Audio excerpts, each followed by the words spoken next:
Tard le soir devant la porte du lycée de Beacon Hills. C'est à 22 heures que Théo attendait impatiemment la venue de Lydia, qui avait un mauvais pressentiment. Sous la pluie, depuis 2 heures, vêtu d'un simple jeans délavé, de baskets blanches, d'un t-shirt noir et d'un simple sweat à capuche. C'est la semelle de ses baskets blanches contre la porte du lycée qu'il regardait 3 bus à proximité, dont un en diagonale, près d'une aura noire et sombre. Les bras croisés, les cheveux trempés sous la pluie. Chaque goutte d'eau qui tombait lui rappelait la mort de sa sœur. Il se hâtait de voir arriver Lydia, Derek et Styles. Et dans cette aura noire se présentèrent à lui une ombre béante, dans laquelle se trouvait une silhouette. Ce qui, d'après lui paraissait être sa silhouette. Il se rapprocha et vit son frère jumeau, Raven. Des corbeaux apparaissèrent dans le ciel noir, et une nuée d'araignées vint à se joindre à eux devant l'école. Une nuée d'araignées, des veuves noires. Une nuée d'araignées et un aura de corbeaux assombrissèrent les couloirs du lycée. Soudainement, ils s'enfermèrent dans le lycée, le dos plaqué contre son casier. Il vit passer un aura de corbeaux dans le couloir, et une nuée d'araignées, des veuves noires, qu'ils ne remarquèrent même pas. Ils se regardèrent dans le miroir, et vit le visage de Raven en face de lui, son jumeau. Jamais personne n'avait vu son visage auparavant, mis à part Théo. Le regard similaire à lui, il tenait en main une machette.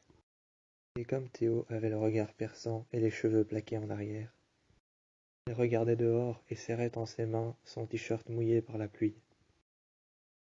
Dehors, son jumeau, Raven, avait un sweat à capuche noire qui lui arrivait aux articulations des genoux. Il tenait une machette en main et avait un t-shirt noir. Raven regardait son jumeau, Théo, et avait un regard particulièrement livide et énervé. Il regardait Théo et Lydia, qui en ce temps passaient à l'intérieur. Lydia était arrivée. Théo se demandait, les yeux rivés dans le regard de son jumeau, sous un aura de lumière noire.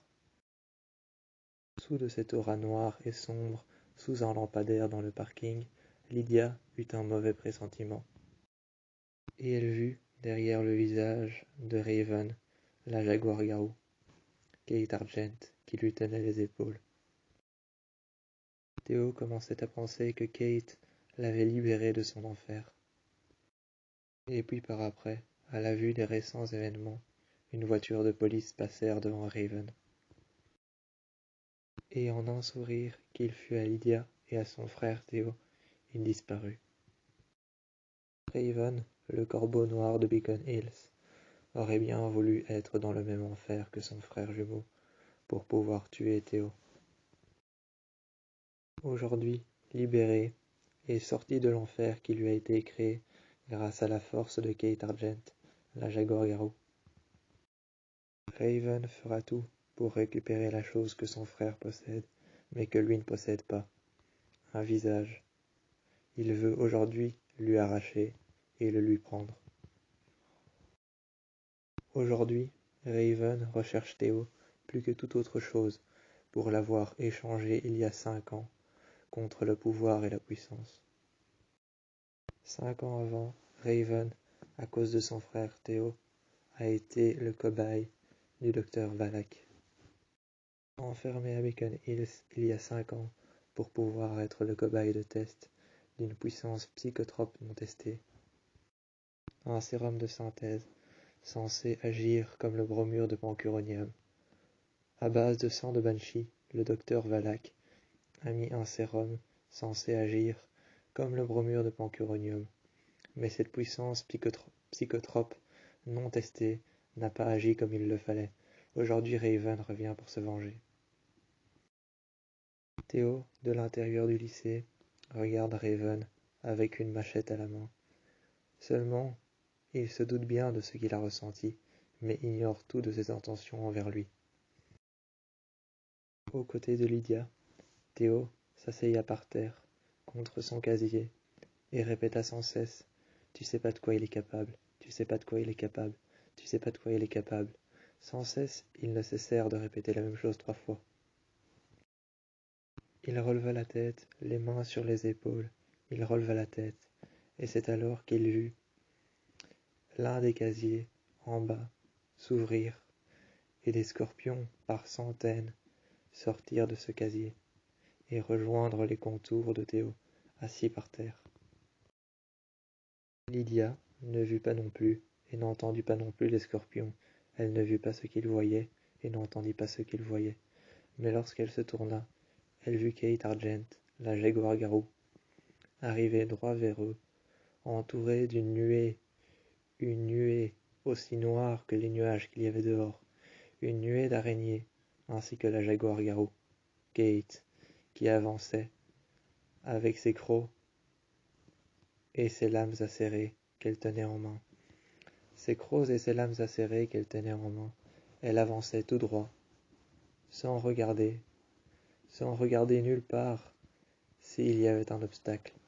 Elle avançait, et elle avançait droit, droit vers Lydia, tétanisée par la peur, qui regardait la jaguar-garou, Kate, avancer d'une nuée d'araignées noires, avec 2 lames en main. Lydia ferma les yeux, et apparut tout aussitôt devant elle, dans le couloir, les flammes, et à travers les flammes marchèrent le jumeau de Théo, Raven, avec son sweat noir, son jeans noir et ses baskets noires. Il avançait à travers les flammes, et Kate, qui venait de partir, avec les 2 lames qu'elle tenait en main, avançait entre les flammes, Raven, avec 2 machettes qu'il tenait en main. C'est alors que plus loin, au fond du couloir, il y avait Théo, qui se répétait que Lydia ne savait pas de quoi il était capable.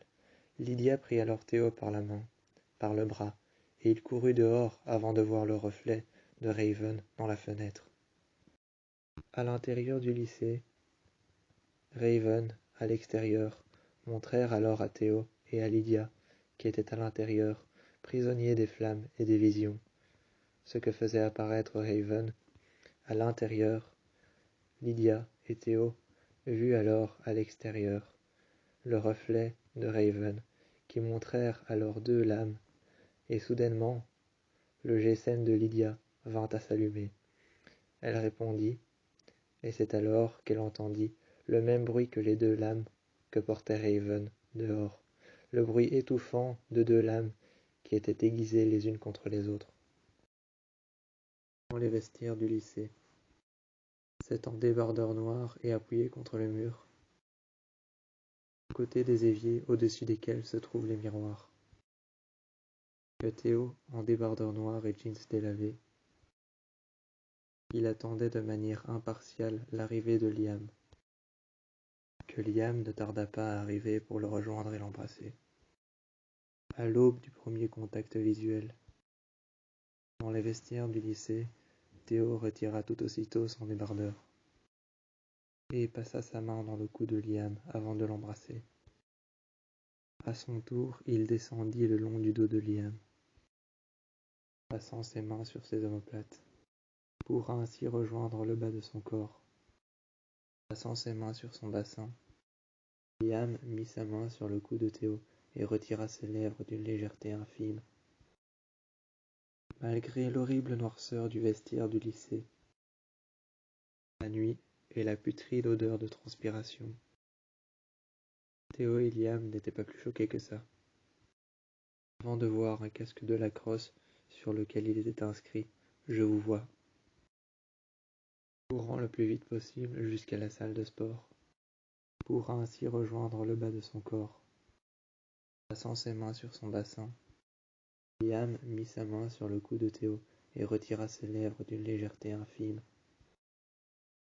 Malgré l'horrible noirceur du vestiaire du lycée, la nuit et la putride odeur de transpiration, Théo et Liam n'étaient pas plus choqués que ça, avant de voir un casque de lacrosse sur lequel il était inscrit « Je vous vois », courant le plus vite possible jusqu'à la salle de sport. Une fois dans les couloirs, après que l'un des miroirs de la salle de sport ait implosé. Se fracturant elle-même, Théo regardait la glace dans la fissure. Paralysés, ils se figèrent de sang-froid devant le reflet de Raven. Dans la glace brisée le soir, Théo et Liam étaient revenus à la case départ. Dans les vestiaires de Beacon Hills, ils étaient tous deux assis par terre. Et Liam comme Théo, cela était réciproque pour eux deux. Rapprochés l'un contre l'autre, Liam la tête contre l'épaule de Théo. De manière réciproque, ils ressentaient tous les deux les pulsations de leur cœur s'accélérer. Ce soir-là, l'odeur du vestiaire lavé après une journée de cours. Et les tenues de lacrosse lavées et mises en tas à côté de Théo et Liam. L'odeur fraîche des équipements de lacrosse propres et secs. Tous deux regardaient leur casier, quand du plus loin qu'ils ne l'imaginaient, du plus profond des couloirs du lycée, ils entendirent Lydia hurler à plein poumon. Sur son casier, gravé, inscrit et tailladé avec un cutter. Les jours qui suivent, la brûlure va accroître. Et les mœurs du scorpion viendront à leur terme. Face à elle, un guerrier fauve avec Raven, qui ne cessait de dire le règne du corbeau, touche à sa fin lorsque Théo et Liam sont arrivés. Terrorisé, adossé par terre contre son casier. Théo et Liam, juste à côté de Lydia, assise par terre et terrorisée, dit alors à Théo et à Liam, en les regardant dans les yeux, que Scott était en danger, et que dans sa vision, elle avait vu Raven, ainsi que les guerriers fauves, prendre la main de Scott et partir au loin, sans même dire un mot, sans même un regard où se retourner.